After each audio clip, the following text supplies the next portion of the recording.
ขอเสียงหน่อยว่าเบื่อไหมตัวเกี่ยวว่าเบื่อว่ะเสียงน้ำโมเทศแท้เลยประเทศก็คือบักฮานี่ก็ได้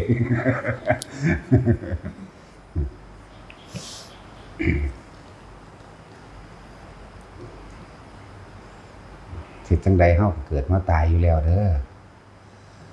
แต่ว่าถ้าจะตายน่ะให้ตายโดยอุดมคติอันเป็นสัมมาทิฏฐิตายโดยธรรมตายโดยความเป็นจริงอย่าเสียเวลาลงไปไม่อย่าเสียเวลาเด้คนที่บ่มีสัจจะเฮ็ดหยังบ่สำเร็จดอกนั่นแหละเรียกว่าอุดมคติอุดมคือความสมบูรณ์โดยจิตโดยธรรมโดยความบริสุทธิ์ใจคติคือทางไปตายโดยความจริงตายโดยความบริสุทธิ์ใจจากการกระทำความจริงนักปราชญ์เจ้าทั้งหลายแม้ที่ตกทุกข์ได้ยากลำบากเพียงใดก็ช่างแต่นักปราชญ์เจ้าทั้งหลายก็ไม่ทิ้งธรรมเด้อคือไม่ทิ้งความจริงดำเนินชีวิตในความจริงแม้นว่าสิถูกประหารก็ย่อมบอกความจริงเป็นคำสุดท้ายเข้าใจบ่ล่ะนี่เรียกว่าตายโดยอุดมคติเฮานี่ย่อมขาดเครื่องไปเลยข้อขาดไปเลยตายไปเลยแต่สิให้เฮาไปอ่อนน้อมโค้งหรืออ่อนย่อมกับคนเลวๆกับคนที่บ่มีความจริงบ่มีทางก็แล้วกันบ่มีเลยบ่มีในความคิดในน้อยก็บ่มีอยู่ใน 100% นี่แบ่งออกมาเป็นเปอร์เซ็นต์นึง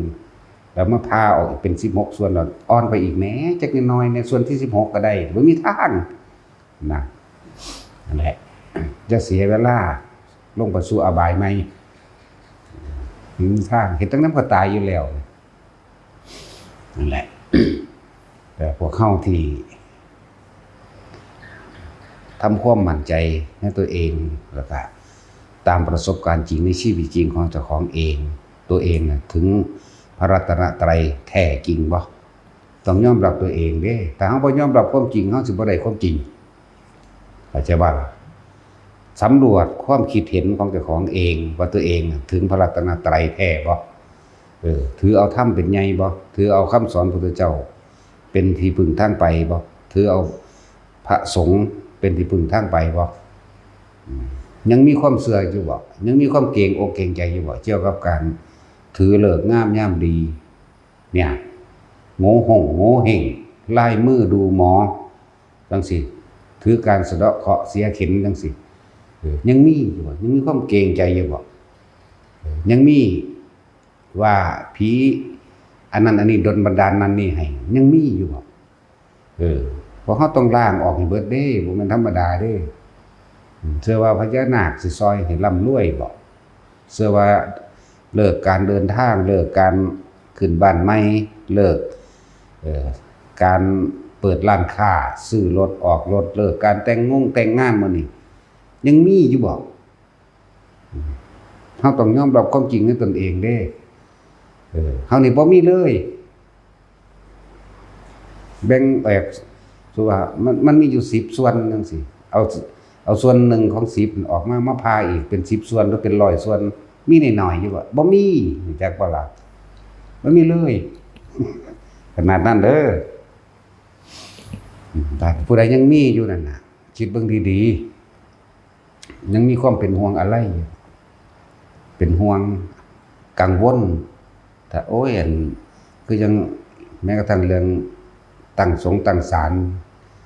ลพระพรหมพระเพ่มมื้อนี้มันมีทางว่าพระอินทร์พระพรหมสิดลบันดาลนี่บ่มีเลยน้อยๆก็บ่มีเด้อนี่อย่าลืมให้เต็มใจตั้งใจฟังดีๆเด้อทุกอย่างเกิดจากเฮาเบิดแม่นเขาสิมาซอยเหลือก็เกิดจากเฮาเข้าใจบ่พวกรักษาหยังก็เกิดจากเฮาเด้บ่แม่นเกิดจากเฮาไปขอร้องอ้อนวอนเด้คนบ่มีบุญบารมีจริงมันบ่มาเด้เนาะ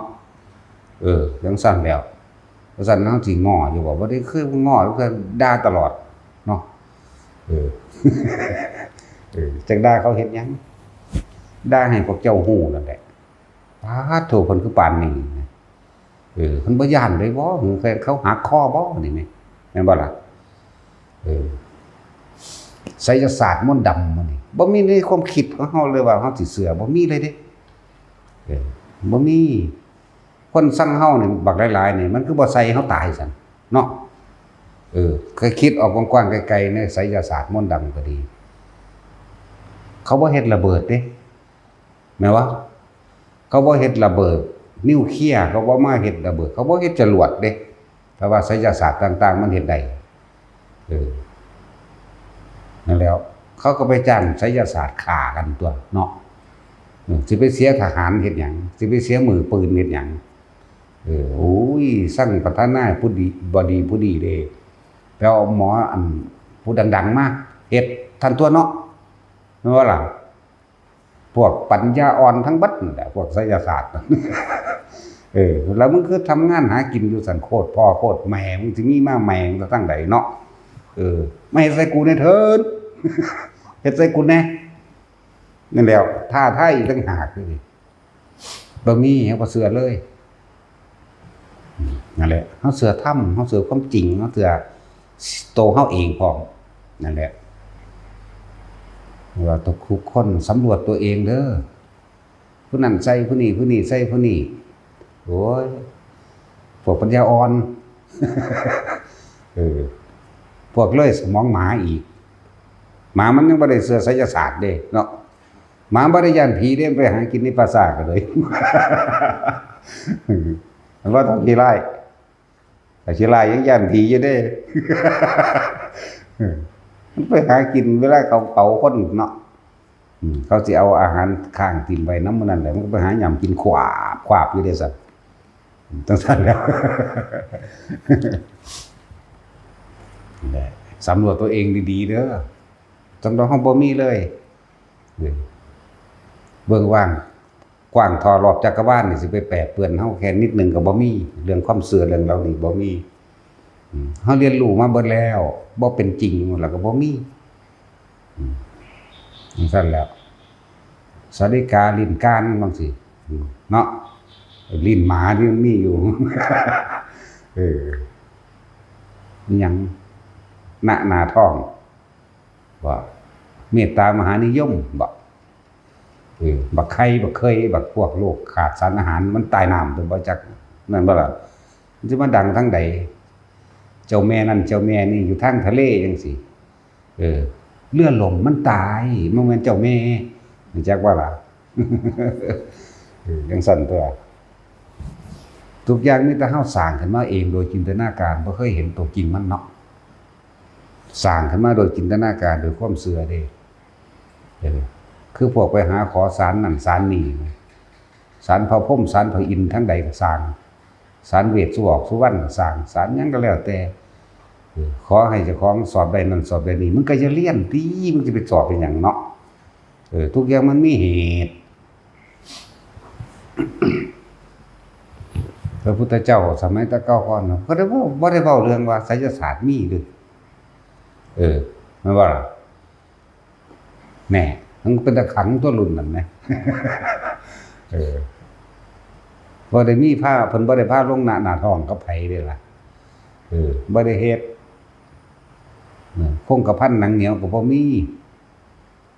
เห็นว่าสะเก็ดหินยังฟาดใส่หลังตีนเพิ่นมันบวมขึ้นมาอยู่เนาะ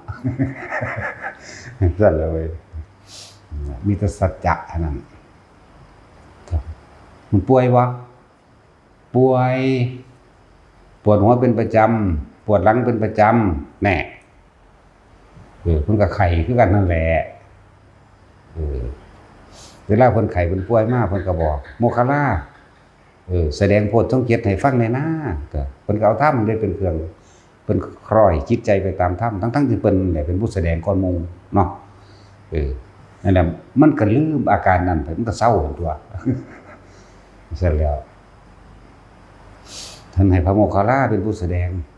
บ่แม่นว่าสันโพชังโคสติสังคาโตคือเฮาเทศอยู่เดี๋ยวนี้แสดงที่เฮาท่องอยู่เดี๋ยวนี้เด้เป็นบักยาวๆพุ่นเด้เพิ่นบอกรายละเอียดแต่ละอันเด้อไปเปิดเบิ่งมัน3จุด3องค์ที่เขาเจ้านะปัจฉิริมานันทะมันนั่นเห็นบ่จังซั่นแล้วแสดงบทสวดมนต์นั่นแหละจังว่าสำรวจตัวเองเด้อผู้ใดอยากพ้นถ้าเฮาเข้าสู่สัมมาทิฏฐิมีความเห็นตามความจริงบัดพระนิพพานก็เป็นของบ่ไกล เออใจของเฮาสิบ่ไปแป้วใจข้างนึ่งใจกังวลใจว่าย่านพิษผีพิษนั่นพิษนี่พิษโอ้สารพัดแม่นบ่นั่นแหละใจมันยังไปของอยู่นั่นแหละจังว่าตัวเองน่ะคำว่าพุทธะพุทธะมันทะแท้บ่พุทธะนี่มันต้องรู้เห็นตามความเป็นจริงเด้ว่ามันความเชื่อได้พุทธะนี่รู้แจ้งเห็นจริงตามความเป็นจริงได้พุทธะนี่คือเอาความจริงในประสบการณ์จริงของชีวิตตนเองเด้อไปก็ดีคือเฮาไปหาถ้ำท่านถ้ำของหันบ่นี่มีแต่ขอกับขอนี่ไหมได้บ่เวลาสั่งคนนั้นสั่งคนนี้ไปจ้างหมอผีหมอเสน่ห์น้ำมนต์น้ำหมากยังให้เขาเฮ็ดได้อยู่บ่ล่ะเบิ่งเด้อหมอมีแต่ผู้ทุกข์เนาะเงื่อนกับเสามองเด้เนาะหัวก็ฟู่ขึ้นบ่มีสง่า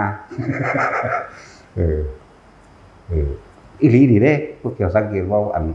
ผู้นั้นเป็นหมอนั่นผู้นี้เป็นหมอนี่เบิ่งคักๆเด้อหาคุดจีโปมกินอยู่ได้ล่ะคือว่าเฮ็ดเอาเองบุ๊เนาะจังซั่นตัวยังไปรับจ้างเขาซักอยู่ได้ล่ะพวกลิ้นทองลิ้นหมากันเลยพวกหน้าทองก็รับจ้างเขาอยู่ซั่นเนาะสั่นแหละเลิกงามยามดีสิมีจากไสกรรมสกากรรมสตราอาญาภานี่แหละดาวบนฟ้าจะมาเกี่ยวอะไรกับชะตาชีวิตคนบนดินนั่นแหละเลิกงามไม่ดีทางเลิกงามไม่ดีเพิ่นก็แสดงไว้แล้วเฮายังสิไปเชื่ออยู่บ่เฮาก็เรียนมาอยู่ดอกแนวนี้เฮาเรียนมาคือสูตรเด้ว่าซั่นสิท่องได้บ่ยังล่ะ1คำขึ้นสู่ปราสาทคำ2คำฟังธรรมผีปราสาท3คำใบหน้าโคซนเห็นบ่4คำพ้นบ่ทันเมียน5คำต้องเสียนพระราม6คำทรงสำเข้าไปผ่าไปค้าไปขายกันบางคนก็ออกไป6คำรถส้นตายซ้ำแม่นว่าซั่นก็นี่แม่เฮาเห็นอยู่นี่แม่โอ้เลิกดีแล้วบัดนี้6คำทรงสำเข้าไปค้าผู้ใดออกค้าขายมื้อนี้ออกเดินทางมื้อนี้สิรวยเด้อฮอดโคราชรถส้นตายล่ะตายซ้ำจังซี่ตัวบัดสิเป็นตาสร้างหลายสิบหาคำบ่ดีจักอย่างมันว่าโอ้ยบ่ดีจักอย่างแม่มึงบอกมันสั่นแล้วเว้ยยังล้างมือค่อยถ่ากินสั่นโอ้ยพวกขี้ค้านเพิ่นสิหาให้มึงกินเนาะแม่นบ่ยังสั่นเด้อโอ้ล้างมือค่อยถ่ากินมึงถ่าอยู่หั่นขี้ค้านแล้วเขาสิให้มึงกินนั่นแหละแต่ว่าเอาคำของพระพุทธเจ้าเฮานั่นแหละมาเปรียบเทียบเบิ่งดาวบนฟ้าสิไปเกี่ยวหยังกับชะตาชีวิตของคนบนดินพวกเสือเลิกงามยามดีบัดนี้เสือว่าต้นไม้นั้นต้นไม้นี้เป็นมงคลคือเฮาขึ้นเฮือนใหม่จังซี่เสาเอกเสาโทแม่นบ่ใส่ต้นคูนต้นย่อได้บัดนี้จังซั่นแล้วแต่ก็เอาป้ายยังบ้านนี้ดีอยู่แล้วรวยซั่นอันแขนต้นไว้ขายด่วนแต่อยู่ดีแล้วรวยแล้วมึงขายเฮ็ดหยังแถมสำด่วนอีกต่างหากเด้ถ้าไปถามซื้อกันว่าขายด่วนราคาถูกถามจะขายอยู่บ่5 บาทแต่เสือกว่าขายแสดงว่ามันตัวเนาะตัวแต่ว่าทั้งด่วนทั้งถูกบันดีราคาถูก ขายถูกเพราะแต่สินเฮาอันไปถามเขาเบิ่งกระน้ำก็เขียนว่าขายถูกซั่นบัดไปถามแล้วคันว่าบ่ขาย50 บาทเฮาสิซื้อแสดงว่ามันตัวเอาซื้อใส่ซ้ำนั้นเนาะขายถูกเว้ยสั่นตัวตรวจสอบตัวเองคนเฮาสิพ้นอบายได้มีพระรัตนตรัยแม้นบ่สำเร็จหยังก็สร้างแม้กระทั่งเจ้าหาอยู่หากินขาปูขาปลาปรับจนเท่ามื้อเจ้าตายก็สร้างแต่ความคิดของเจ้าบ่เคยมีเรื่องผีสางนางไม้เทวดาเรื่องงามยามดีเสื้อนั้นเสื้อนี้อันนั้นบ่มีเลยเสื้อทำตามความเป็นจริงเลยไปสวรรค์คือเก่าเอาหน้าแต่ว่าเสื้อก็ตายไปลองเบิ่งติตายคิดถึงพระพุทธเจ้าลองเบิ่งเอาผู้ใดตายก่อนตัดสินบ่หลานวันใหญ่วันกล้าเนาะตัดสินหูวันกล้าดอกหลานวันใหญ่ ขี่ข้อพมอยู่แล้วก็ลงมาบอกกันได้บาทเนี่ยเดี๋ยวเอายิงย่องมึงสิไปอยู่บ่ผมบ่ทันใหญ่ด้วยผมบ่ใหญ่ไว้ผมก็สูง140นึงตำรวจตัวเองว่าเขายังมีความเชื่อถือเลิศงามอย่างดีผีสางนางไม้เทวดาว่าดลบันดาลเชื่อการแต่งแก้สะเดาะเคราะห์มันคือบ่มีเลยเขาต้องเชื่อเหตุนะเหตุเกิดจากจิตเท่านี้เองดิไม่ได้เกิดจากอย่างอื่นดินั่นแหละ คือพวกใดอันพวกเจ้าสวดนั้นเอียงมหาสมัยสูตรเห็นบ่เยเกกิปานัมพุตติตสาวัทวรานนะแม่นอยู่บ่เยเกกิหยังนะลืมแล้วบุคคลทั้งหลายเราใดนี่นะถึงถือเอาแล้วคิดถึงแล้วนะระลึกนึกถึงแล้วซึ่งพระพุทธพระธรรมพระสงฆ์จมอปายะภูมิงปหายะมนุสังเทหังเทวะกยังปาริปุเรสันตตินี่ไหมเมื่อแต่กายทำลายขันแล้วย่อมมีคติทางไปคือมนุษย์และเทวดาเท่านั้นนี่ไหมสั้นตัวอปายะภูมิงอปากับไม้อปายะภูมิงก็คืออบายภูมินั่นแหละมานุสังเทหังก็ไปแสดงว่าจะมีคติตั้งไปคือมนุษย์เทวกายังมีเทวดาแล้วตอนนั้นเป็นทางไปเด้สั้นแล้วพวกยักษ์ได้มันเบาเดินสั้นเทวดาอะไรยักษ์กันเลยอันนี้แค่เรื่องชาตุมสำดอกนี่ท่านว่า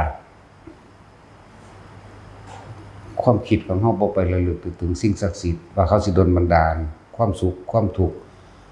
ความเจ็บความไข้ที่ป่วยบ่มีทุกอย่างขึ้นจากเขาเองเราสำรวจตัวเองเด้อแต่ละคนปลอดออกเลยปลอดออกขาวสะอาดคือบ่มีอย่างอื่นเข้ามาปนมีแต่พุทธธรรมสงฆ์อย่างเดียวพระรัตนตรัยเท่านั้นมั่นใจในธรรมเท่านั้นธรรมเป็นไงธรรมเป็นประธานเลยเฮานี่ธรรมเป็นที่หนึ่งพุทธะเป็นผู้คนพบความจริงสังฆะเป็นผู้เดินตามอย่างว่าเนี่ยว่าสังที่ว่าเคารพนี่เคารพอย่างเคารพธรรมเด้เคารพบักอย่างใหญ่เด้เป็นดังธรรมเจดีย์มั่งเป็นธรรมราชามั่งก็เอาธรรมเป็นใหญ่ธรรมราชาธรรมเจดีย์คือนักแน่นมั่นคงดุจดังขุนเขาล่มสิมาในทิศทางสิบ่หวั่นไหวจักว่าล่ะคำว่าล่มคือปากคนนี่แหละอย่าเสือมึงอย่าลบลู่เด้อแม่นว่าล่ะบ่ลบลู่แล้วพวกตีนกวาดเอาโลดคือจังเขาเอาจังซี่พญานาครักษาเจดีย์นั่นรักษาเจดีย์นี่มันให้มันหักมันพังมันโค่นลงเฮ็ดหยังซั่นเนาะคือบ่พากันปัดกวาดทำความสะอาดเนาะแม่นบ่ซั่นคำว่ารักษานี่เฮ็ดจังได๋นั่งเบิ่งเขาหม้ออยู่หั่นบ่ล้มแล้วบ่คือบ่พากันรักษาว่าโอ้สิล้มแล้วพากันซุกไว้เฮาซุกไว้เนี่ย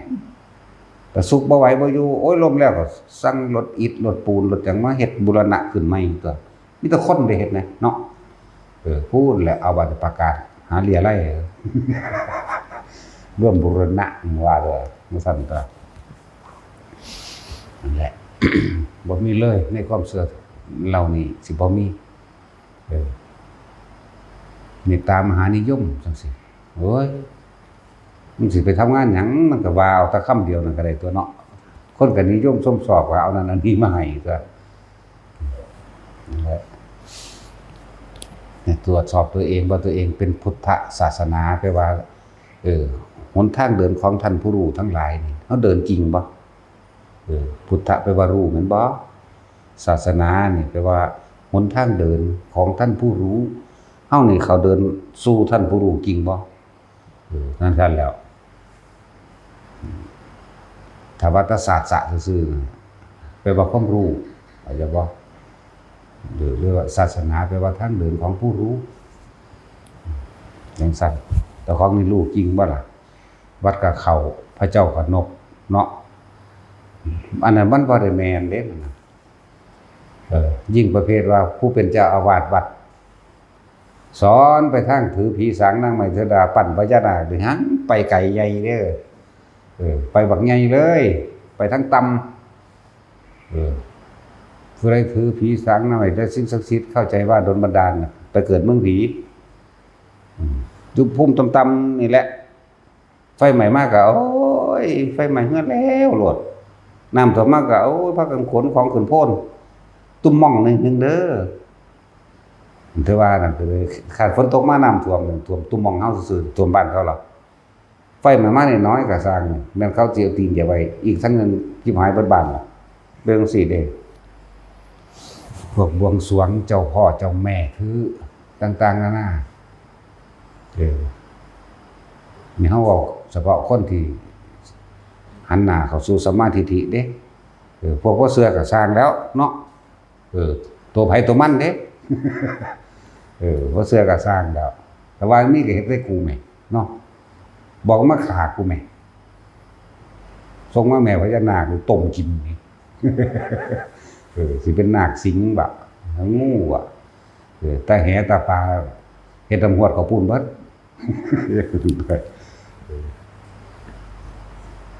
ตั้งแต่ยุคพระธาตุเฮาก็ยังงั้นโอ้เขาหลอกหลังไว้แล้วยังดีเนาะแต่สินเฮายังส่วนกันต้มอยู่อยู่หม่องมันซั่นตัวตะกี้ว่ามี7ตนพญานั่นพญานี่เด้อว่ามี12ตนเมาเหล้าเราเขาเปลี่ยนสูตรเอาสูตร7ตนว่าซานเวลาเขาไปลักของอย่างถูคือบ่พากันจับแม่นบ่ล่ะ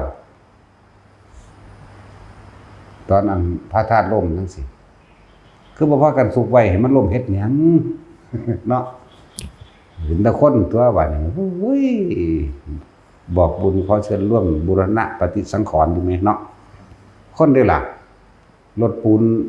โม่ปูนรุ่นนั้นรุ่นนี้แล่นเวินเข้าไปบ่ได้เห็นหน้าจังโฉมีแต่คนทั้งเถียงกันทั้งด่ากันทั้งเฮ็ดจังซั่นตัวผู้เฮ็ดเมื่อยนำเหื่อย่อยปอกๆผู้สี่มือบอกบางหันแน่บางนี้แน่อันนั้นน่าเนี่ยอีหลีนี่แล้วแต่เขาเฮ็ดอีหยังสักอย่างบ่อึดเด้คนที่มาสี่บอกเฮาเนาะแต่ว่าบ่เคยเห็นนำเฮาดอกแต่ว่าลูกก็เฮาอีกนั่นนั่นแหละพวกเฮานี่เมื่อยเหี่ยย่อยมองหันเป็นหินโกกโดกเด็กๆสิเคาะสิเปาะลงตบลงแบบนั้นแบบนี้แต่เพิ่นมองหันแน่มองนี่แน่เด้อีหลีเด้อเรื่องมื้อนี้ก็เลยว่าแต่สิเฮ็ดหยังเขามีผู้บอกโลดโดยจากหัวบ่ได้รู้จริงเด้อนี่ผู้รู้จริงผู้เขาถูอยู่นั่นเห็นบ่น่ะผู้เขากวาดปูนอยู่นั่นแล้วผู้รู้จริงผู้เขาเฮ็ดอยู่นั่นแหละจึงว่าให้ทุกคนสำรวจตัวเองถ้าจะตายเฮ็ดจังได๋ก็เกิดมาตายอยู่แล้วให้ตายกับความเห็นที่มันเป็นจริงซะสัมมาทิฏฐิเห็นถูกต้องตามความเป็นจริงสัมมาสังกัปโปดำริจริงพร้อมสิคิดเรื่องใดขึ้นในปัจจุบันขณะนี้ก็คิดตามความเป็นจริงพร้อมสัมมาวาจาก็เว้าตามจริงอีกนี่สัจจะเด้นั่นน่ะอยากว่าล่ะสัมมาอาชีโวประกอบอาชีพสุจริตอันนี้สั่นสัมมากัมมันโตคือการกระทำตามความเป็นจริงเด้กัมมันหรือกัมมั่งแปลว่าการกระทำอยากว่าล่ะนั่นแล้วแหละสัมมาอาชีโวสัมมากัมมันโตสัมมาอาชีโวสัมมาวายาโมประกอบความเพียรวายาโมนี่ความภาคเพียรพยายามอีหยังก็แล้วแต่พยายามตามความเป็นจริงตามเหตุปัจจัยของมันเข้าใจว่าล่ะสัมมาสติก็คือระลึกนึกถึงสิ่งที่เป็นจริงสติแปลว่านึกมันบ่แปลว่าคิดฮอดนั่นแหละตามความจริงมันก็เป็นสัมมาสมาธิอีกตัวก็เป็นจิตตั้งมั่นนั่นแหละมรรค8แล้วเอาไว้ถ้าแก้โลกธรรม8นั่นแหละเข้าใจบ่ล่ะเป็นปัญหาเช่าเพิ่นรับหญ้าค่า8กรรมจากโสธิยภาพมาแล้วเพิ่นก็ปูหญ้าค่าอธิษฐานบารมีก็คือสิ่งที่เพิ่นสร้างเอาไว้บารมีที่เพิ่นสร้างทานศีลเนกขมะปัญญาเห็นบ่นี่อธิษฐานเรียบร้อยแล้วหญ้าค่า8กรรมถือว่าเป็นโลกธรรม8ซะเป็นสุข1เป็นทุกข์2นั่นบ่เป็น เป็นลาภ3บ่เป็นเสื่อมลาภแม่นบ่เป็นยศเป็นเสื่อมยศแม่นบ่จังซั่นตัวเป็นสรรเสริญ7เป็นนินทา8มีเอาหญ้าค่าปูไว้กูนั่งทับกูบ่สนไผเข้าใจว่านี่เมื่อกูบ่สนไผก็ระลึกนึกถึงเป็นสัมมาทิฏฐิอันตัวบาดนี้สิ่งที่8อย่างบ่อาจสามารถมาทำลายได้แล้วหมายถึงโลกธรรม8บัดนี้สัมมาทิฏฐิก็เกิดจ้าขึ้นมาหั่นตัวแต่ว่าล่ะมันก็เป็นธรรมสิประหัตประหารธรรมคือคมขี้กันได้เป็นของไผของมันเป็นขออยู่เด้ล่ะคิดเบิ่งดีๆเอานั่นแหละอันนี้คิดเมื่อ30 ปีแล้วนี่ขึ้นหลังพวกเจ้าเคยคิดบ่นี่พระเจ้าค่อนเคยคิดบ่เคยคิดพอรักษาหาก็เกิดดีบ่ดีเกิดครึ่งนึงตายครึ่งบ่นั้นเกิดอีหลีซ้ำก็บ่รู้จักเฮ็ดถือว่าผู้รูปรออยู่ก็บ่รู้จักอันนี้ก็ขึ้นหลังตัว30หรือ30กว่าหรือ40พุ่นบ่ล่ะนั่นแหละจังซั่นแล้วมันก็เป็นธรรมที่คมกันแต่ละข้อ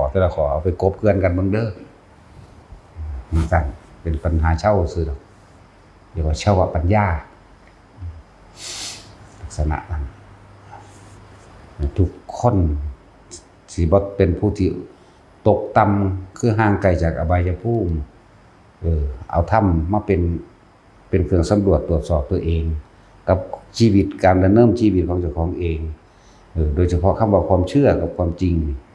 ถ้าเฮาเอาธรรมขึ้นมาเทียบแล้วเฮาสิเห็นตามความจริงความเชื่อสิถูกลบเลือนไปเหมือนดุจดังว่าความมืดเมื่อดวงอาทิตย์ขึ้นความสว่างก็ย่อมขึ้นมาทดแทนเห็นบ่นั่นแหละตะกี้เหมือนอวิชชาคือความไม่รู้ของเฮาเองเมื่อได้รับวิชาอันเป็นพระปัญญาคือแสงสว่างของพระพุทธเจ้าได้แล้วความบ่รู้นั่นก็หายไปตัวตะกี้มันบ่รู้เด้มันต้องไปขอเนาะเห็นเขาบวงสรวงก็บวงนำเขาเห็นเขาสะเดาะเคราะห์ด้วยกระทงหน้างัวหน้าควายก็เฮ็ดนำเขาเห็นเขาเฮ็ดหยังก็เฮ็ดนำเขาเสือเด้นั่นเขาพาไปไหว้โพ่นให้ดำให้รวยก็ไปไหว้นำเขาเขาไปลอดท้องม้าท้องช้างก็ไปรอดนำเขานั่นบ่ล่ะเขาซาลือว่าหมอนั่นอยู่หั่นหมอนี่อยู่นี่ดูดวงแม่นไปหานำเขาจังซั่นแล้วบ่เบิ่งบ่ฐานะของผู้ดูดวงว่าถูกมันยังยากอยู่เด้ล่ะบ่ได้พ้นอีหยังเด้ล่ะทั้งแค่แล้วโดยเฉพาะเรื่องไสยศาสตร์มนต์ดำเฮ้ยเป็นเรื่องของคนบ่มีสมองปัญญาเลยล่ะสิว่าปัญญาอ่อนก็บ่แม่นแปลว่าบ่มีเลยซะดีกว่าเนาะทึบเลยเด้พวกนี้คิดออกไปแนวจังซั่นแหละแนวต่ำแนวบ่มีเรื่องว่ามืดผู้พุทธทาสว่าเรื่องไสยศาสตร์เป็นเรื่องของพวกคนปัญญาอ่อนเฮาว่าไม่มีปัญญาเลยเฮาว่าบ่ต้องอ่อนถ้าอ่อนมันยังพอมีอยู่เรื่องไสยศาสตร์เป็นเรื่องพวกไม่มีสมองเฮาว่าไปหันเด้เอาทางนี้ก็เฮ็ดใส่กูเถิดนี่เอิ้นอยู่เดียวนี่เอิ้นมาหลายปีแล้วเขาก็กุมเฮ็ดใส่อยู่เด้ล่ะนี่จะตายเอาเองเบิดมันเป็นอย่างยังตายเอาเองบ่แม่นเฮาสะท้อนกลับเด้เฮาสะท้อนบ่เป็นมันขี่รถไปพุ่นไปพี่ทั้งเทื่อก็รถเกิดอุบัติเหตุชนกันตายเอาเองทั้งเทื่อมันก็เมื่อยมันเฒ่าตายเอาเองเรื่องหัวใจบ่ทันก็มีมันเบิดลมหายใจ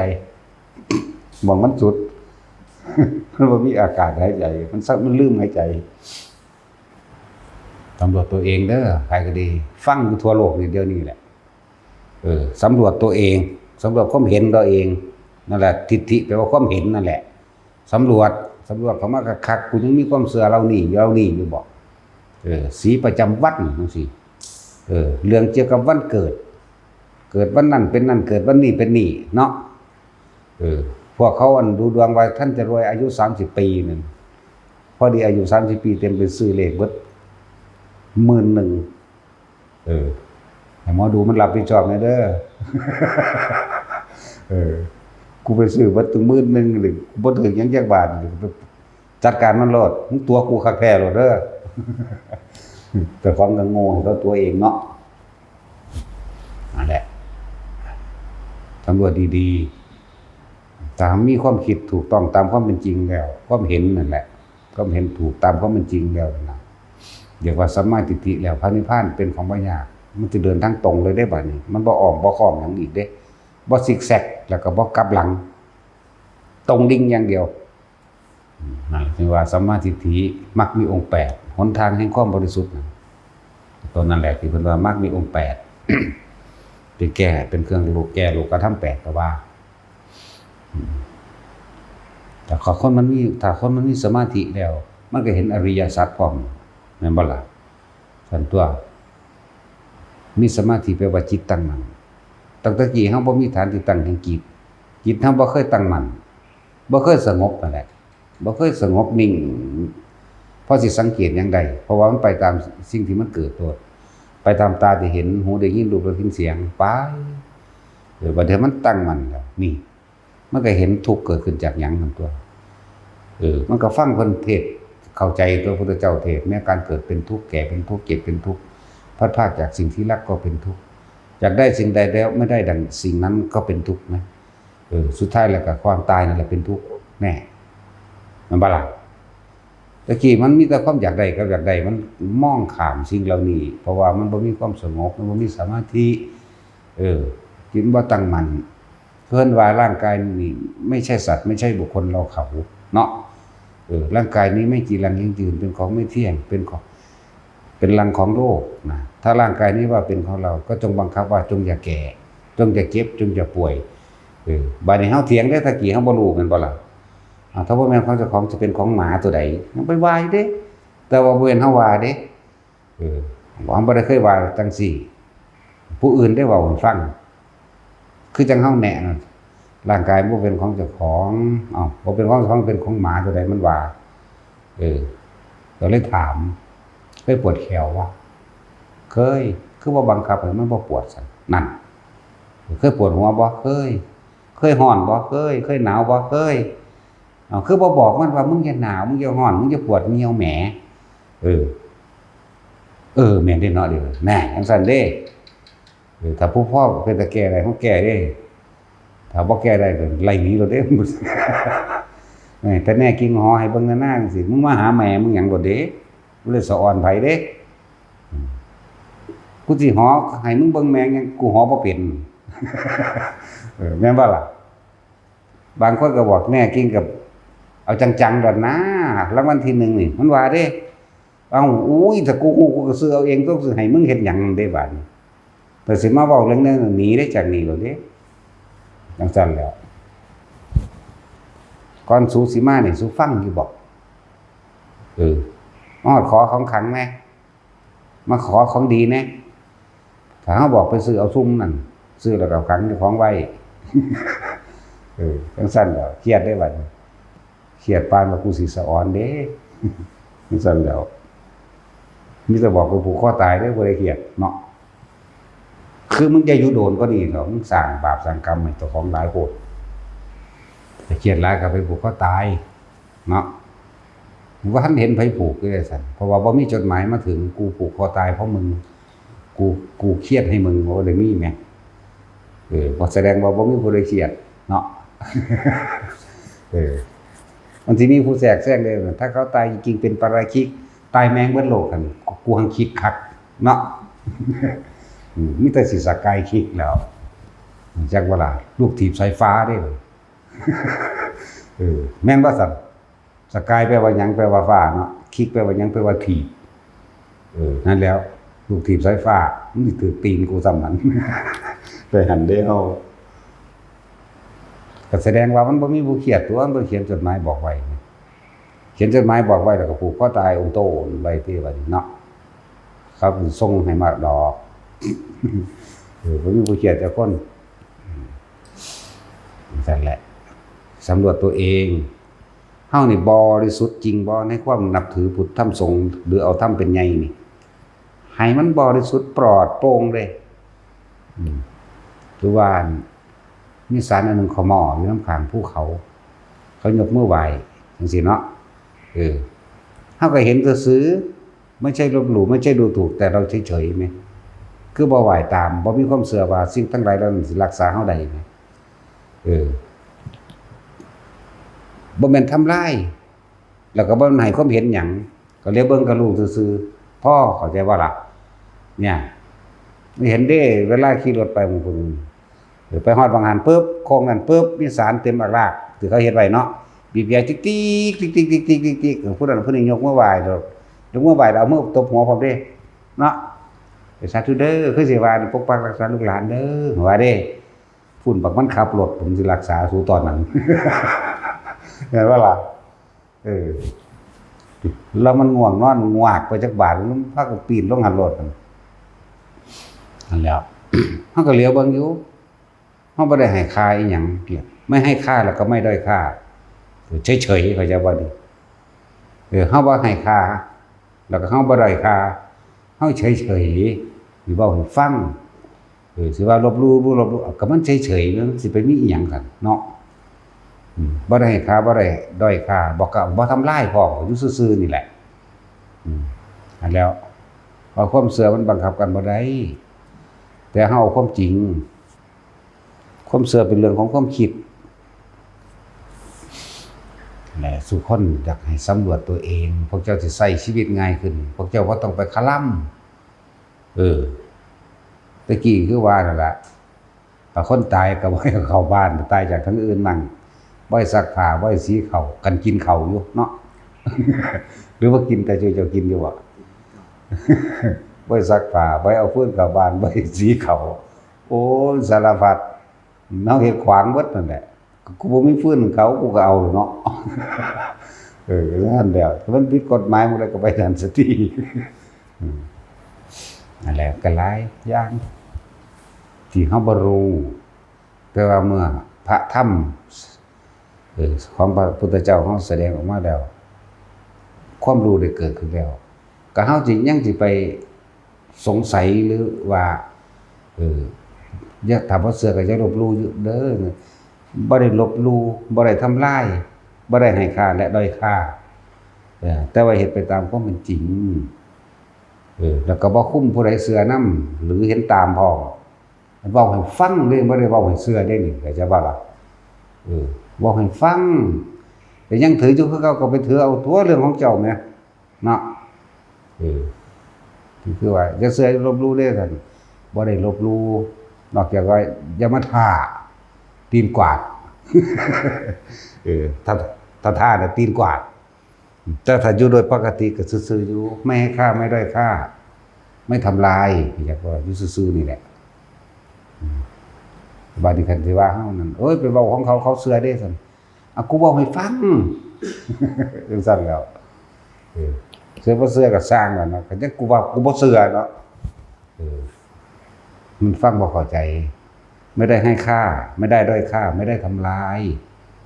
แต่ว่าเว้าให้ฟังแต่ตามความเป็นจริงเป็นแบบนี้ซื่อ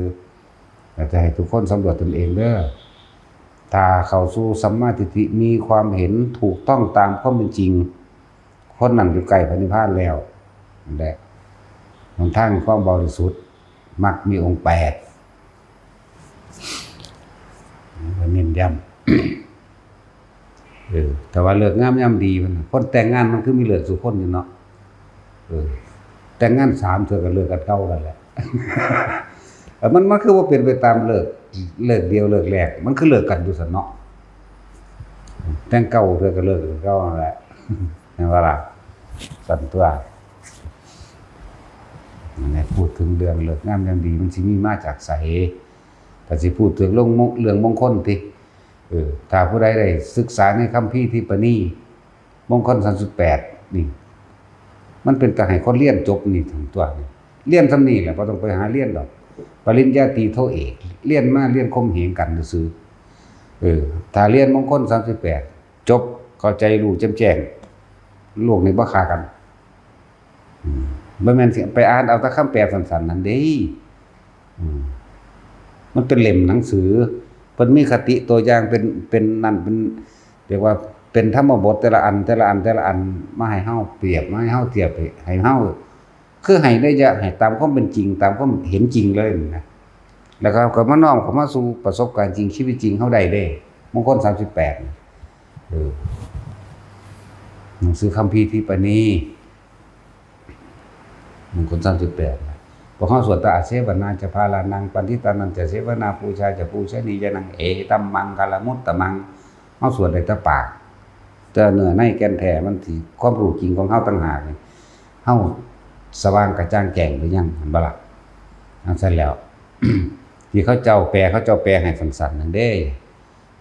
อย่าคบกับคนพาลเด้อให้คบกับบัณฑิตแน่เขาเจ้าแปลคำนี้บัดนี้ในมงคล38เขาเจ้ายาวละเอียดได้บัดก็ได้ศึกษาแล้วโหมันแม่นของเพิ่นเบิดได้บัดซั่นแล้วคือจังเรื่องต้นเหตุที่มันมีมาในพุทธศาสนาพระโคดมของเฮาจังซี่เทวดาและมนุษย์เห็นผิดจากความเป็นจริงคุยกันเรื่องมงคลว่าอีหยังเป็นมงคลบางคนก็ว่าต้นไม้เป็นมงคลบางคนว่าภูเขาเป็นมงคลบางคนก็ว่าสัตว์เป็นมงคลว่าเถียงกันอยู่ถึง12ปีก่อนพระพุทธเจ้าสิตรัสรู้คนนั้นมันเถียงกันไปแล้วก็เลยมีความถือแตกต่างหลากหลายกันไปผู้ใดก็ว่าของกูดีนั่นบ่ล่ะบางคนก็ว่าแขวหมูตันดีบางคนก็ว่าแขวสร้างดีเล็บสร้างดีบางคนก็ว่างูดีนี่แหละถือสัตว์เป็นมงคลนั่นบ่ล่ะบางพวกก็ถือเอาสิงโตบางพวกก็ถือเอากระต่ายบางพวกก็ถือเอางูว่ามาเป็นสิ่งที่เป็นมงคลกับชีวิตและครอบครัวนั่นแหละเพราะพระพุทธเจ้าตรัสรู้ขึ้นมาแล้วพี่น้องเถียงกันไปเลยพวกลูกะเทวดาพุ่มเทวดาของพวกที่ได้รับการบวงสรวงของตัวของเองเห็นว่าล่ะก็เข้าข้างกันตัวเทวดากับเทวดาก็เถียงกันได้วันนี้คนกับคนก็เถียงกันคือกันเกิดโกลาหลมาที่เป็นเหตุให้พุทธเจ้าแสดงธรรมไปถามพระอินทร์ก็ตอบบ่ได้ยังเป็นมงคลก็เลยพระอินทร์ก็บอกพระพุทธเจ้าเกิดขึ้นแล้วพวกเจ้าคือบอกพากันไปถามนั่นเหมือนกับนำเทวดา4องค์ลงไปถามตัวมันเทวดา4ตนนั่นแหละไปถามประมาณตี 4แสงสว่างกระจ่างแจ้งจ่าลงมาสู่วัดเชตวันนะช่วงตี 4จะถามว่าอีหยังเป็นมงคลก็บอกเรื่องเล่ามาสักก่อนดอกพุทธเจ้าก็บอกจะไปหาคบคนพาลคนพาลเป็นคนลักษณะนิสัยแบบนี้เว้าแบบนี้กระทำแบบนี้สายตาแบบนี้เดินแบบนี้พร้อมหมดเด้กระฟัดกระเฟียดแบบนั้นแบบนี้นี่หมายถึงเพิ่นแสดงแต่ละข้อแต่ว่าพวกเฮาที่มาท่องว่าอาเสวนาจะพาลานังทอนี่นึงนี่คือว่าอย่าไปเว้าอย่าไปคบอย่าไปสนทนากับคนพาลบัดนี้ปันทิตานันจะเสวนาให้คบค้าสมาคมกับหมู่นักปราชญ์บัณฑิตทั้งหลายเนี่ยแล้วนั่นแหละเป็นมงคลอันสูงสุดว่าไปตัวเอตัมมังคัลมุตตมังปฏิรูปประเทศสวาโสจะอยู่ในประเทศเขตอันสมควรหมายถึงสิ่งแวดล้อมที่คำว่าประเทศนั่นอยู่ในเขตประเทศสิ่งแวดล้อมมันสมควรถ้ามันบ่สมควรก็หนีออกไปตัวหรือสิไปอยู่กาซาพุ่น แม่นว่าล่ะแล้วก็ล้วนแล้วต้องครบพวกคนพาลทั้งเบิดแต่พวกกาซาก็เลยพวกฮามาสมันคนพาลเบิดนั่นแหละคนทั้งหลายเหล่านี้เคยเกิดในพุทธศาสนาเบิดเคยทำลายตลอดถึงการไล่กล่าวตู่ใส่ร้ายหมู่พระพุทธเจ้าพระธรรมพระสงฆ์ทั้งหมดก้าวไล่พระธรรมเข้าใจบ่ล่ะพวกนี้ไปเลยเด้บ่แม่นดอกทั้งซั่นทั้งซี่นะนั่นแหละก้าวไล่พระธรรมไปว่าน่ะบ่ปากกูเศร้าเด้ แต่พอปากก็เศร้าคือกันเด้ขี้คร้านเว้าอยู่เดี๋ยวนี้เริ่มล่าเขาล่ายังไงขี้คร้านเว้า นั่นแหละ พวกมิจฉาทิฏฐิจากว่าที่เขาไปเกิดร่วมกันเด้เคยเกิดในพุทธศาสนาพระพุทธเจ้ามาหลายพระองค์แล้วแต่ละคนเคยเกิดมาเบิดมิจฉาทิฏฐิเห็นผิดจากความเป็นจริงกล่าวตู่ใส่ร้ายพระพุทธเจ้ากล่าวตู่ใส่ร้ายพระธรรมคำว่ากล่าวตู่ใส่ร้ายพระธรรมคือพระธรรมคือเพิ่นบอกออกมาตามความเป็นจริงแล้วหรือบ่มีคนบอกก็สร้างไปได้อ่านมาได้ยินอ่านมาหรือจดจำได้ยินได้ฟังมาจากผู้อื่น แล้วก็เอามาคุยกันเองแล้วก็กล่าวบิดเบียนจากความเป็นจริงนี่เขาเอิ้นว่ากล่าวตู่ใส่ร้ายพระธรรมกล่าวผิดจากความเป็นจริงนั่นเองเข้าใจว่าล่ะกล่าวตู่ใส่ร้ายพระสงฆ์ผู้นำธรรมความจริงออกมาแสดงนั่นแหละกรรมจึงจำแนกแจกสัตว์ทั้งหลายให้เป็นไปต่างๆนานาตามสมควรแก่เหตุที่กระทำมาด้วยการสมรู้ร่วมคิดซึ่งกันและกันนั่นแหละว่าเรามีกรรมเป็นเผ่าพันธุ์เรามีกรรมเป็นทายาททายาทก็คือสิ่งเจ้าของเฮ็ดไว้เด้ทายาทกรรมเจ้าของเองเด้อเผ่าพันธุ์คือการกระทำร่วมกันทายาทคือในสิ่งที่ตัวเองได้กระทำมาเลยเจ้าของกลับไปรับมรดกมันตัวบัดตาของนั่นเด้ล่ะแล้วก็นั่นแหละจำแนกแจกไปที่แรกคนทั้งหลายเหล่านี้สิร่วมตัวกันเป็นหนึ่งเดียวกันได้อยู่เอาหมู่บ้านนี่ตะกี้นี่เบิดบ้านนี่ร่วมตัวกันเพื่อขับไล่พระพุทธเจ้าได้อยู่แต่ว่าคนพวกนี้สิมีจิตเจตนาแทรกแซงหมายถึงว่าซิ่งกันเป็นใหญ่อยู่ในตัวกันจะเป็นใหญ่แต่ละบางผู้เดียวแต่ว่าตอนนี้เขาใจว่ามีศัตรูมันบ่บัดนี้ร่วมหัวกันไล่หนีได้ปึ๊บเองนั่นแหละคือประเทศเดียวกันยิ่งกันเองนั่นแหละแม่นบ่ละบาดจังซั่นเนาะบ่ไกลก็ได้อยู่พม่านี่ก็ได้พม่าก็ได้จังซั่นแล้วพวกกาซาพวกฮามาสพวกอิสราเอลฆ่ากันเองได้บัดนี้เราเรียกว่ากรรมมันเกิดจากความสมรู้คือเป็นกรรมใหญ่นี่เศษกรรมด้วยนั่นแล้วก็จะกลับคืนที่เดิมบัดนี้นรก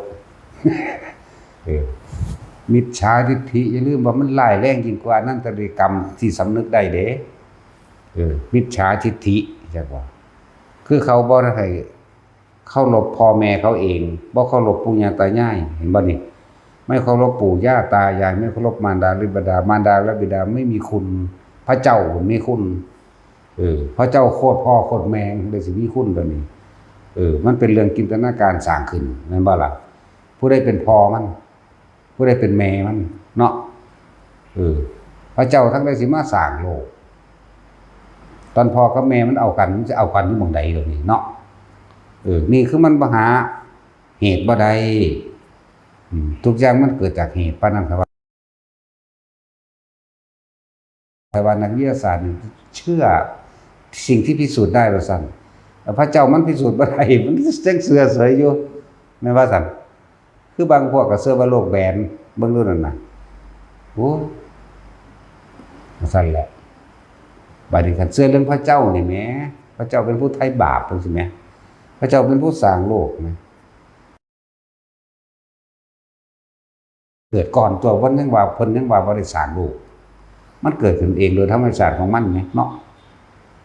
เกิดมาทีหลังพะเว้าขึ้นมาว่าสร้างโลกโลดผู้ใดสร้างพ่อกับแม่มันซั่น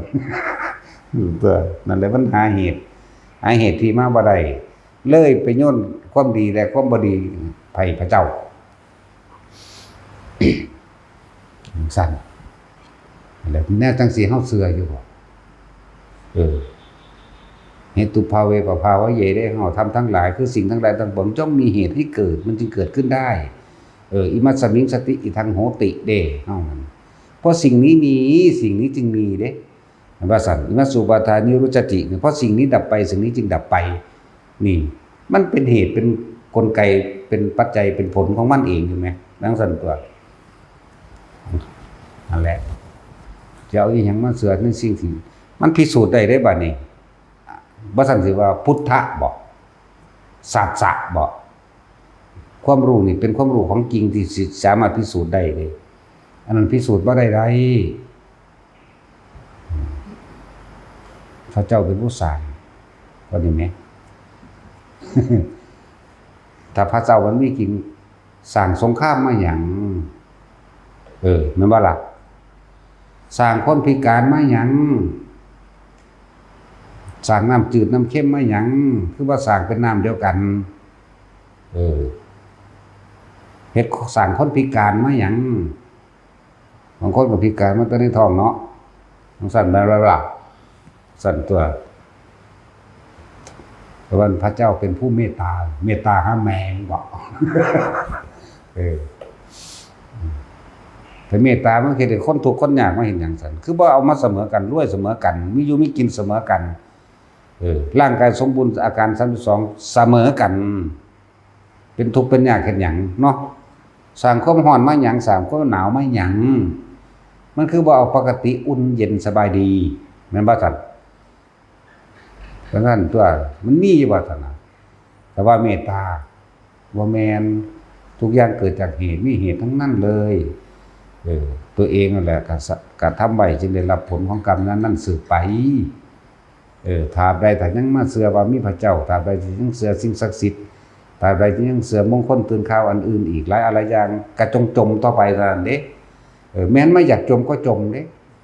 นั่นแหละความบ่รู้ท่านฉะนั้นถึงบอกให้ทุกคนที่ทั้งได้กระสร้างเฮาตายอยู่แล้วถ้าจะตายจงตายกับอุดมคือความจริงที่สมบูรณ์เพอร์เฟกต์แล้วที่ไปว่าท่านไปเฮ็ดจังได๋เฮาก็ตายอยู่แล้วแล้วมันสิไปใกล้พระนิพพานมากนักบาตรทั้งหลายแม้สิตกทุกข์ได้ยากเพียงใดก็ช่างแต่ไม่ทิ้งธรรมเด้อถึงเขาจะตายเขาก็ตายโดยอุดมคตินั่นจังซั่น บอกกับตัวว่าข้อขาดมันขาดไปโลดแต่กูไปอ่อนกับคนกูบ่อ่อนเป็นเหลวเนาะแต่กูบ่ข้อขาดได้มีแต่เขาหรือสิข้อขาด กูบ่ได้ขาดง่ายๆเด้นอกจากให้กับคนที่มีบุญคุณเท่านั้นเด้1บุญคุณต่อโลกและบุญคุณต่อตนนี่เป็นเรื่องส่วนตัวพ่อกับแม่ถ้าบุญคุณต่อโลกบุคคลผู้สร้างประโยชน์ให้แก่โลกนี่ให้ได้จังซี่มันสิให้ไปอ้อนกับอันสมองหมาปัญญาทึบนั่นบ่เฮ็ดมีแต่กูสิขามันซ้ำซาบ่บาปว่าแกล้งโลกก็ต้องไปปิดบังพุทธเจ้าบอกไว้อันใดที่มันสิขาดตกบกพร่องเว้าเด้อน่ะเว้าตัวเพิ่นบอกไว้แล้วเนาะบอกไว้แต่ในฝันพุ่นล่ะสั่นตัวสำรวจตัวเองล้างออกให้เบิดความเห็นผิดๆนั่นน่ะความเห็นที่บ่เป็นไปตามความเป็นจริงคำว่าผิดๆโอ้โหต้องแปลขนาดเด้ว่าธรรมดาเด้นั่นแล้วคำว่าความเห็นผิดแบบใดว่าอีกล่ะคือจังนั้นไปทำบุญทำทานมาหั่นนี่พากันขอนี่มันได้บ่นี่เห็นผิดแล้วนี่บัดนี้โอ้มันบ่ได้เว้ยเฮาต้องเฮ็ดเอาเองนี่แหมมันบ่ล่ะนี่แหมสั่นตัวร่างกายบ่เป็นของตนจังซี่แต่วันนี้ตะกี้เข้าใจว่ามันเป็นของตนแต่บ่เป็นของตนสิเป็นของหมาตัวใดมันว่าว่าเฮาว่ามึงเคยเจ็บท้องบ่ปวดหัวบ่ปวดเสียวบ่ก็เคยมึงคือบ่บังคับมันซั่นก็มันบังคับบ่ได้ก็นั่นแหละมันบ่เป็นของตนแบบนั้นแหน่เฮาก็บอกอยู่มันคือบ่เป็นอัตตามอำเภอใจมึงเข้าเฮ็ดหยังมึงคือว่าน้อยอยู่คือเก่าซั่นเนาะมึงใหญ่มาเฮ็ดหยังนี่เลยเอิ้นว่าจีรังนี่เลยเอิ้นว่าบ่เที่ยงบางคนก็ถามว่าพระพุทธเจ้าบ่มีจริงเป็นนี่มีอยู่มาแน่อันนี้ก็คือกันตัวกูนุ่งเอาเองบ่เป็นเด้แต่พระพุทธเจ้าบ่พานุ่งห่มผ้าแบบนี้กันดอกแม่นบ่ล่ะซั่นแล้วแต่ว่าพิสูจน์บ่ได้บ่เชื่อแม่แต่ว่าบ่เคยเห็นปู่เห็นย่ามึงเชื่อบ่คันว่าเชื่ออยู่ เอาก็มันพิสูจน์บ่ได้เนาะคือเรื่องถามศาสตร์หน้าศาสตร์หลังมีจริงบ่เอาบ่ได้ถามไกลเด้มื้อวานมึงเชื่อว่ามีบ่เอาก็มีแล้วมันผ่านมาแล้วมื้ออื่นมีบ่น่ะมีมึงพากูเบิ่งมื้ออื่นแน่ๆแน่มันก็ยังตอบบ่ได้ก็มันทันได้ฮอดมันว่า เอาก็คือเรื่องศาสตร์หน้ากับศาสตร์ที่แล้วนั่นแหละกูก็พามึงไปเบิ่งบ่ได้แต่ว่ามึงต้องไปเบิ่งเอาเองเด้บาดนี้เฮ็ดจังได๋สิได้เฮ็ดสมาธิเฮาก็วางสิได้ว่าแค่คนมาเถียงเอาสันนะในความเห็นซื่อแต่ว่าเฮาบอกทางที่ถูกเฮาบอกทางวิธีพิสูจน์คันบ่เฮ็ดจังซั่นแล้วบ่ต้องเอาศาสตร์หน้าดอกมื้ออื่นมีอยู่บ่เอา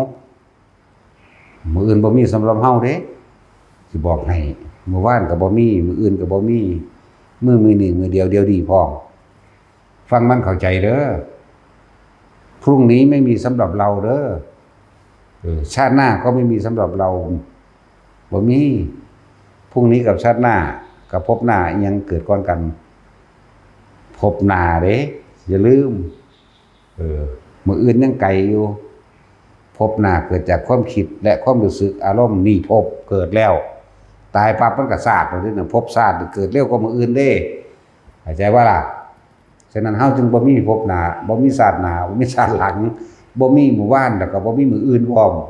มีแต่ปัจจุบันใครเฮ็ดได้ก็ได้บ่ได้ก็สร้างได้บ่ได้เงินเนาะนี่ซั่นตัวแนะนำอยู่เสมอหูดังอยู่ก็เลยเนาะปัจจุบันคือหยังปัจจุบันคือหูดังจังซี่ตัวสติคือหยังสติคือหูดังนี่แหละก็อยู่ในลมหายใจเข้าออกนิดนึงมั้ยนั่นแล้ว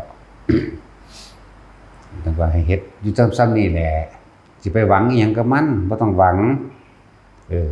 วิธีทรงฌานเจริญฌานก็บอกอยู่ลมหายใจนี่สืบต่อจากลมหายใจถ้ามันตั้งมั่นดีแล้วขึ้นไปได้ระดับก็เกิดอาการปิติแล้วก็ปัสสัทธิจิตผ่อนคลายเบาบ่คิดหน้าบ่คิดหลังบ่คิดถึงอดีตและอนาคตมันก็อุเบกขาเองตัวมันก็เป็นสมณะขณะเองตัวมันก็นิพพานชั่วขณะนั่นแหละคิดออกเมื่อไหร่ก็ไปทั้งไม่เมื่อนั้นแหละมันว่าได้เป็นของไกลเด้พระนิพพานหรือพระอรหันต์พระอรหันต์บ่ต้องเป็นอระเนี่ยอรหัตเด้แปลว่าผู้วางมือจากความอยากแล้วเข้าใจบ่ล่ะอริยะก็แปลว่าผู้ไม่มีศัตรูเพราะรู้เท่าทันความคิดอริยะแน่คือบ่ต้องเป็นหยังดอกสึงหลึงอยู่ห่างรอดแม่นบ่ถ้าเป็นแล้วมันยากเด้ถ้าเป็นแล้วมันยากนั่นแหละมันกลุ่มอยู่ว่าสันที่ศูนย์ใส่คนนั้นศูนย์ใส่คนนี้เด้ถ้าเป็นเนาะแต่เป็นอรหันต์มันศูนย์เด้โมโหบ่ต้องเป็นแมงอย่างยากๆหรอกยากแหละอยู่ในลมหายใจนั่นแหละไปก็ดีผู้อยู่ในลมใดก็อยู่ผู้อยู่จุดนิ่มนวลทรงฌานใดก็ทรงไปเพ่งอยู่ในจุดเดียวความรู้สึกเดียวเป็นอุเบกขาเด้มันจึงเพ่งอุเบกขามันจึงเป็นจุดเดียวได้อย่าลืมเด้อฐานที่ตั้งแห่งจิตนี่สำคัญเด้ออย่าหนีออกจากฐานตั้งแต่กี้เฮาบ่อยู่ในฐานเฮาบ่รู้จักฐานที่ตั้งแห่งจิตเฮาบ่เข้าใจคำว่าสมาธิเข้าใจบ่ล่ะเฮาเลยบ่เห็นความคิดของเฮาเองว่าเฮาไปสร้างภพสร้างชาติแบบใดเฮาเลยบ่ฮู้ตะกี้เฮาไหลไปตามความอยากก็เกิดอารมณ์ปุ๊บปั๊บเป็นธรรมดาว่ะเร็วได้บ่เป็นธรรมดาเด้เร็วมากๆบัดนี้เฮามีฐานที่ตั้งแห่งจิตโดยการทรงฌานเจริญฌานก็ว่าเมื่อจิตมันตั้งมั่นอยู่ในจุดเดียวนั่นแหละก็ว่าเฮาจึงจะเห็นความคิดแล้วเฮาจึงเห็นสิ่งทั้งหลายทั้งปวงน่ะเคลื่อนไหวไปแต่เฮาบ่ได้เคลื่อนไหวตามจักบ่ความคิดเฮาบ่ไหลตามสิ่งที่ตาหูจมูกลิ้นกายรูปรสสัมผัสรูปรสกลิ่นเสียงเฮาบ่เคลื่อนไหวตามเฮาเบิ่งมันซื่อๆเฮารู้ว่ามันมันเกิดแบบนี้มันดับแบบนี้ซื่อๆเด้แต่ว่าบ่เป็นคำเบามันเป็นไปเลยอันนี้เว้าให้ฟังซื่อเข้าใจว่าตาจุเจ้าตาเจ้าใจคือบ่บวชซั่น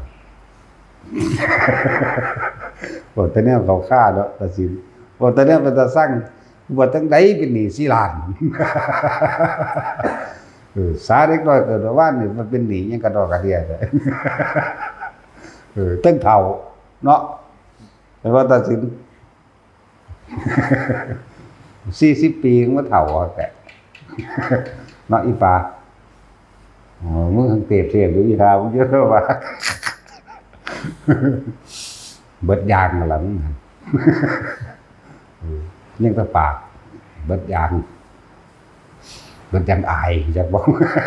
บ่แม่นบ่อายหยังเด้เบิดยางอาย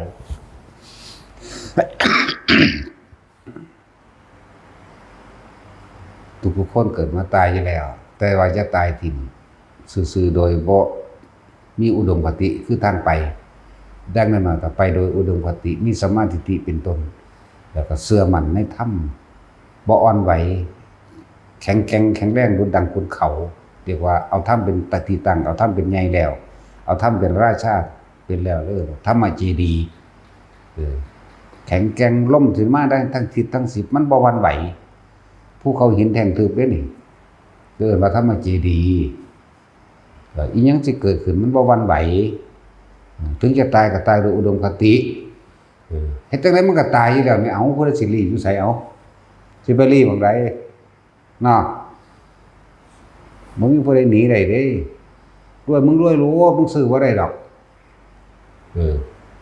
พวกจักรพรรดิฟาโรห์ฟาเล่อย่างตะเกาของรวยกับตัวเนาะก็เหลือแต่กระดูกแล้วนี่กับทองคำกับอีหยังแหวนเพชรแหวนพลอยเต็มหัวเต็มหยังอยู่เนาะนั่นทั้งสั้นแล้วเขาคือบ่พากันป้องกันได้กันเอาซุมื้อนี้ก็เอาทำแม่ผู้เขารวยก็คักเกินก็เลยขับรถทองคำเป็นร้อยๆคันพุ่นแม่เนาะมันคือเฒ่าอยู่มันคือบ่ซื้อไว้กันพรไปใส่สั่นตายล่ะแน่มันคือบ่ซื้อไว้กันตัวมันเองก็สิตายคือกันแม้ความเสมอกัน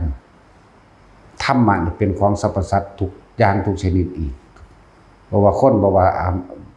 มันทั้งมนุษย์และอมนุษย์น่ะบ่ว่าคนบ่สัตว์เกิดแก่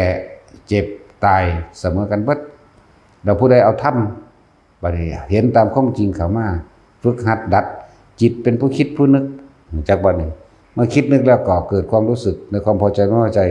อารมณ์เกิดแล้วพบเกิดแล้วชาติชรามรณะย่อมเกิดแก่ตามนั่นบัดนี้ควบคุมจิตโดยการทำสมาธิบ่ได้เกี่ยวกันเลยกับคนชนชาติใดบ่ได้เลือกอยากบอกผู้ใดก็สามารถที่สิกระทำได้เพราะมีลมหายใจเหมือนกันมีหูดังคือกันมีร่างกายเหมือนกันตาบอดก็มีหูดังเด้เนาะ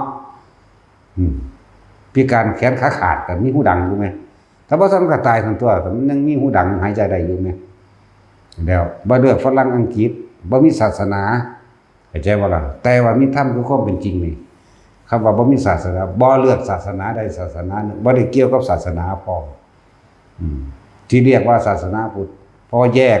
เป็นอัตลักษณะตัวตนออกมาแต่ว่าบ่ได้ถือตัวตนเข้าใจบ่นี่เพื่อจะเป็นของที่นี่บุคคลผู้ปล่อยวางต้องอยู่ผู้เดียวเข้าใจว่าล่ะต้องบ่มีครอบครัวเย่าเรือนเลยว่าจังซี่ขึ้นมาจังซั่นตัวก็สันตะจุยกับพาลูกเมียจะไปแสดงธรรมที่นิพพานอย่างนั้นนิพพานอย่างนี้เขาสิฟังเจ้าอยู่บ่นี่ถ้าเขาสิขวานใส่เจ้าแล้วจังซั่นตัวนั่นแหละบ่ได้เลือกว่าชนชาติศาสนาใดๆทั้งสิ้นผู้ใดนำกระทำมาความจริงอันนี้เอาไปฝึกหัดปฏิบัติพ้นได้ทุกคนถึงนิพพานได้ทุกคนบ่ได้เลือกได้ว่าศาสนาพุทธคริสต์อิสลามนั่นมันเป็นอัตลักษณะบ่งบอกเผ่าพันธุ์ซื่อๆได้นั่น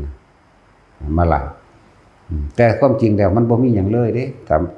ถ้าปฏิบัติเข้าถึงตรงนี้แล้วบ่มีหยังเลย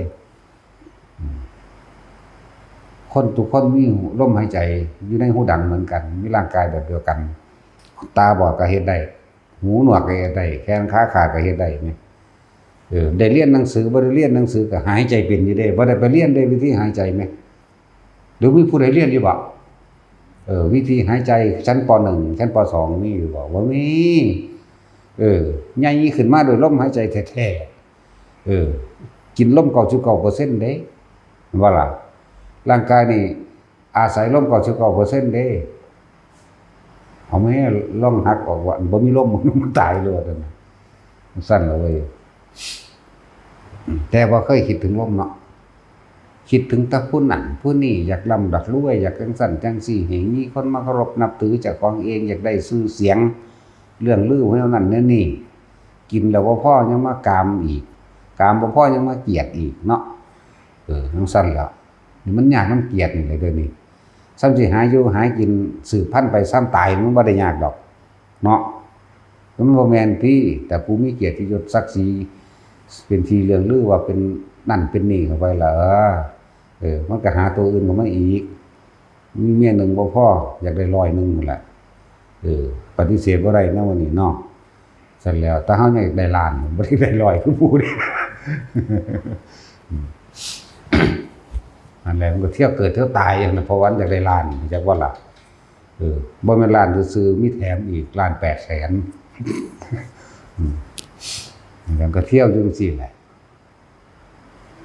บาดนี้ทุกคนถ้าว่าจะเที่ยวเกิดเที่ยวตายพยายามอยู่กับลมหายใจเป็นที่หนึ่งอยู่กับความรู้สึกในกายเป็นที่สองแค่ลมหายใจกับความรู้สึกในกายมันก็พ้นแล้วแต่ว่าว่างความเห็นนี่พุทธธรรมสงฆ์อย่างเดียวหรือเอาธรรมเป็นใหญ่ตั้งมั่นอยู่ในธรรมอย่างเดียวคือความจริงเป็นใหญ่นั่นแหละอธิบายยากเนาะแต่ว่าผู้ฟังเข้าใจแล้วก็บ่ยากเห็นตามความเป็นจริงเบิดคิดตามความเป็นจริงเบิดบอกตามความจริงเบิดนั่นแหละสัจจะว่าสัจจะก็ว่าจึงเป็นบารมีอย่างยิ่งเด้สิเป็นเครื่องหนุนเฮาเป็นเครื่องรักษาเฮาเองบ่ถึงข้าวตายมันก็บ่ตายดอกแต่ถึงข้าวตายจังได๋ก็ตายมาแล้วจังซั่นแหละพวกเขาเจ้ามีสัจจะพวกเขาเจ้าสร้างความดีโอ้หลายอย่างเฮ็ดให้อายุยืนมันหลายพวกเราก็สิเว้าเรื่องความจริงที่เป็นแบบนั้นเลยคนเฮาเป็นหยังคืออายุสั้นพลันตายแน่ความจริงคือเจ้าไปหาฆ่าสัตว์ตัดชีวิตบ่แม่นพระเจ้าดลบันดาลให้เจ้าตายบ่มีสิ่งศักดิ์ใดศักดิ์สิทธิ์ใดดลบันดาลให้ผู้นั้นตายผู้นี้เป็นดอก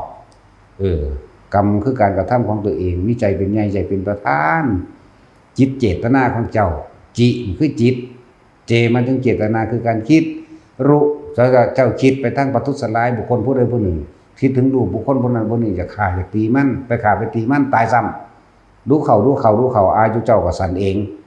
นั่นแล้วก็เป็นสั่นตัวจากอายุยืนก็มีเมตตาถึงตัวเนาะพวกเขาเจ้ามีอายุยืนในตำราผมบันทึกไว้คือพระอานนท์จังซี่120 ปีเพิ่นเด้แม่นบ่ล่ะพระอุตราเถรี120 ปีเพิ่นเด้แต่ผู้อายุยืนกว่าหมู่พระพาหิยะ160 ปีพาหิยะรุกิริยะเป็นคนสองเมืองดอกอันนี้ปากินตะกี้อยู่เมืองใดล่ะอยู่สาวัตถีโอแม่นดอกอยู่พระราชสีคนใส่ผ้าไปเล่นน้ำตกน้ำปลาแล้วคืนเข้าไปในท้องไหลไปพอแช่ม่วงจับปลาใหญ่ตัวนี้ได้ก็เอาไปแก้ไปขายเศรษฐีเมืองสาวัตถีซื้อมาพาออกเศรษฐีเพิ่นก็บ่มีลูกคนนี้ก็เลยเอาเลยบัดนี้นานหลายปีต่อมาเห็นกันแบบแย่งกันเอารายใช้แบบเปลี่ยนกันเลี้ยงผู้ละเดือน16 ปีก็แต่งงานได้ลูกได้เมียหลายคนอยู่จนถึง80 ปีมันก็ตายก่อนเบิดแล้วพวกนั้นน่ะคนเอาบ่อยู่80 ปีสุดท้ายที่หลังของได้บวชแน่ไปจังซั่นแล้วอายุ160 ปีพระพาหิยะด้วยกิริยะนั่นแหละนั่นบ่ลืมอาจสิลืมชื่อก็ได้เด้อบางทีชื่อเพิ่นหลายชื่อบ่ได้หมดว่าจังซั่นล่ะแม่นพระหิยะอยู่บ่น่าจะแม่นที่กับพาหิยะรุจิริยะนี่แหละผู้นี้ล่ะสั่นมี160 ปีผู้รองลงมาพระอนุรุทธะเด้150 ปีเด้พระอนุรุทธะสั่นแล้วเพิ่นสร้างคุณงามความดีเป็นคนมีเมตตา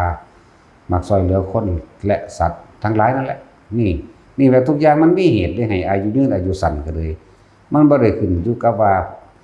มีสิ่งนั้นสิ่งนี้มาดลบันดาลเด้แม่นบ่ล่ะ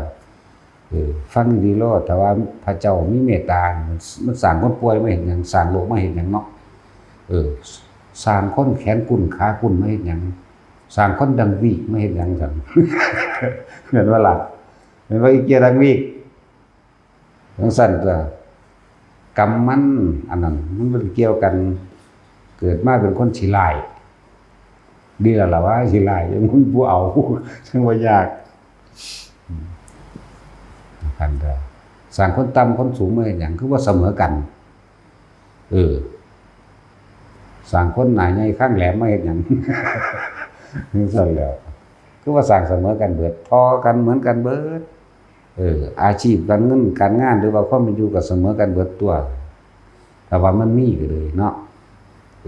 สร้างลมพายุนำมาหาแม่มึงบ่ซั่นบัดนี้เนาะสร้างไฟไหม้บ้านมาเฮ็ดหยังสร้างน้ำท่วมทะเลมาเฮ็ดหยังสร้างแผ่นดินไหวมาเฮ็ดหยังก็มันบ่เป็นของจริงเด้อโลกนี่สิสั้นหรือสิยาวขึ้นอยู่กับความเห็นแก่ตัวของคน โลกนี่ถูกทำลายเพราะคนเห็นแก่โตบ่ได้แม่นว่าภัยธรรมชาติดอกศูนย์ธรรมชาติของคนโลภทั้งหลายก็เห็นแก่ตัวทั้งหลายเมื่อมีอำนาจสัตว์เอาโดยพอความเห็นแก่ตัวเห็นแก่อยู่เห็นแก่กินเห็นแก่ศักดิ์ศรีเกี่ยวกับของตนเองที่ทำลายโลกขึ้นขุดแผ่นดินลงไปบักเลิกหลายกิโลก็ได้ภูเขาบักใหญ่ทำลายออกบ่ให้มีภูเขาก็ได้มันบ่ล่ะสั่นตัวนั่นแล้วความโลภนี่เด้ทำลายโลกก็เลยว่ามันหยังเด้อล่ะความเมตตาได้จังสิรักษาโลกได้กระจายออกไป อย่างว่าล่ะสิ่งใดเกิดสิ่งนั้นดับโลกเกิดโลกก็ต้องดับเป็นธรรมดามันเป็นแบบนี้บ่เป็นอย่างอื่นเลยมันเป็นตามันจำเป็นของมันแบบนี้สิ่งใดเกิดสิ่งนั้นดับศาสนาได้เกิดศาสนานั้นก็ดับนี่แหละนี่คือเป็นอมตะจังว่าล่ะต้องเป็นแบบนี้บ่เป็นอย่างอื่นโลกเกิดโลกดับคนเกิดคนตายสัตว์เกิดสัตว์ตายจังซั่นล่ะแม่นบ่ล่ะนั่นแหละหลายๆอย่างนำไปคิดเอาเองเด้อผู้บ่เชื่อว่าพุทธเจ้ามีจริงหรือศาสนานั่นนี่บาดช่วงสิ่งที่พิสูจน์บ่ได้ทั้งที่ว่าเจ้าของเป็นวิทยาศาสตร์เนาะกลับไปเชื่อว่ามีพระเจ้าสร้างโลกมันกูเงิดหลาย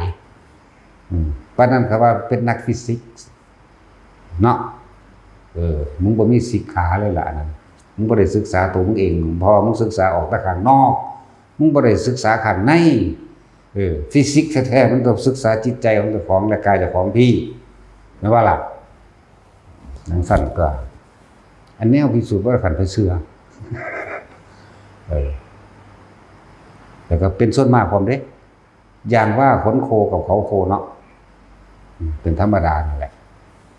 หาคนที่ยอมรับความจริงนี่ยากคนที่ยอมรับความปลอมนี่เยอะเพราะบ่จริงนั่นตัวพระเจ้ามีจริงหรือว่าตะกี้ว่าเขาก่อนพุทธเจ้าสิเกิดนี่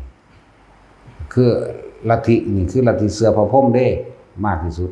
แต่ว่าเทียบสมัยคือพระเจ้าพระเจ้านั่นแหละเขาว่าเสือพระพรหมผู้สร้างโลกปูสังกสายญากันกสีเกิดจากขี้ไข่ข้างซ้ายและข้างขวาซานเห็นบ่ล่ะจังซั่นตัวเคยได้ยินบ่ผู้คนปูสังกสายญาสังกสีแต่ว่าตั้งแต่กับเอวาและอาดัมจักว่าล่ะจังซั่นนั่นแหละมันแทรกสอดแทรกเข้ามาเพื่อทำลายคำสอนพระพุทธเจ้าเรียกว่ากล่าวตูพระธรรมว่านี่เขาแทรกเข้ามาแม้กระทั่งว่าพระศรีอานกับพระพุทธเจ้าเฮาถ้าดอกบัวผู้ใดเกิดก่อนในอันนั้นพุทธสิตรัสรู้ก่อนว่าพระพุทธเจ้าโคดมเฮาขี้โกงตื่นขึ้นมาเด็กๆแล้วไปเปลี่ยนดอกบัวว่าซานนั่นนี่ก็มีเห็นบ่ล่ะจังซั่นแหละไปเอาดอกบัวจากกระต๊อบดังนี้มาใส่กระต๊อบเจ้าของจังซี่นะจังซี่ก็มีเคยได้ยินว่าล่ะบ่จักหยังดอกว่าอธิษฐานว่าหลวงปู่สิงห์กันติแยกขมองซึ่งลึงไปจักเนาะหลวงปู่มหารัตปาโรแล้วทราบเพราะฉะนั้นข้อว่าเกิดก่อนเฮาบ่จักหยังเนาะบ่จักได้นั่นแม่นไผบูมหารัตปาโรจังซี่แล้วบ่จักเด้อีหลี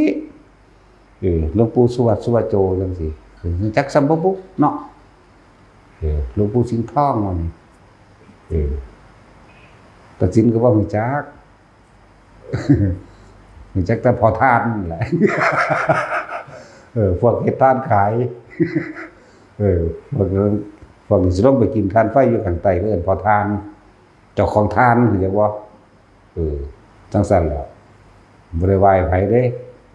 พวกเลวก็หมานั่นน่ะจังว่าว่าจังซั่นแล้วเพื่อเฮ็ดแนวใดก็เป็นไปตามเช่นนั้นตัวเนาะนั่นแหละถึงบอกว่าหมู่ภิกษุสงฆ์เฮาเน้นหนักในพระวินัยเด้อพระวินัยตั้งอยู่นิพพานก็ตั้งอยู่เด้อนิพพานกับพระวินัยคือนํกันนั่นแหละถ้ามักถูกต้องแล้วผลก็ถูกตรงกันตัวก็ตรงสู่ผลนั่นตัวหนทางเดินได้มาก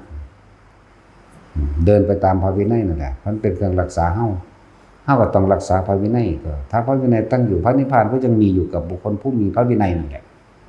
แต่ว่าล่ะทั้งสั้นตัวสิไปถามยังไกลเลย ไปหาแต่แนวนอกตัวผู้นั้นเป็นหยังผู้นี้เป็นหยังผู้นั้นพ้นหรือยังผู้นี้บรรลุหยังโอ้ยตายภาค ไปถามยังกับผู้อื่นก็มาถามเจ้าของนั่นเนาะแล้วตัดสินจะบรรลุหยัง พยายามไปได้บรรลุกระทะทะลุกระทะลงไปเด้อว่าธรรมดาเนี่ยนั่นก็เลยมันลงมีอยู่8 หลุมแต่ว่าเราอยู่46นะโอ้ยขุดขึ้นมาพอแห้งธรรมดาว่าท่านได้ขึ้นวิทย์นี่พอแห้งนี่เห็นหัวรอบๆอยู่อันจากเส้นผมน้อยลงไปเครื่องเบิดโตนั่นคือยังอยู่ในนรกอยู่ได้นั่นจักว่าล่ะเห็นแต่ผมเล็กน้อยเข้าใจป่ะจินตนาการเอาตัวแต่แม่นคนตกน้ำสางเอาก็แค่เห็นแต่มือเกาะไว้ซื่อๆจักว่าเห็นแต่ปลายนิ้วมือนี่เกาะไว้นอกนั้นก็อยู่ทั้งในน้ำสางจักน้ำสางก็พูดแล้วบาดนี้เนาะพวกบ้านนอกคอกหน้านั่นเอาสมาทาน